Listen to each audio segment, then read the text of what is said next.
Garlic is a delicious herb that contains allicin. This is a substance that is produced when a garlic clove is cut or crushed, exposing the inside to air.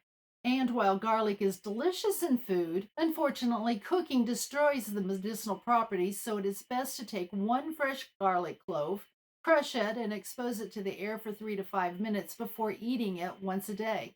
Not only can it lower your blood pressure, it can also help keep vampires away. Garlic works by increasing nitric oxide in your system. Nitric oxide causes smooth muscle relaxation and therefore vasodilation, which just means the blood vessels relax and open up. One study reported that garlic decreased systolic blood pressure by an average of 8.3 millimeters of mercury and diastolic blood pressure by 5.5 millimeters of mercury. This is about three-quarters as much as most prescription blood pressure medications, but with fewer side effects.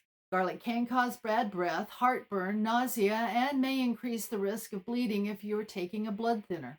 If you don't experience these, and especially if you have an issue with vampires, garlic may be something you want to consider.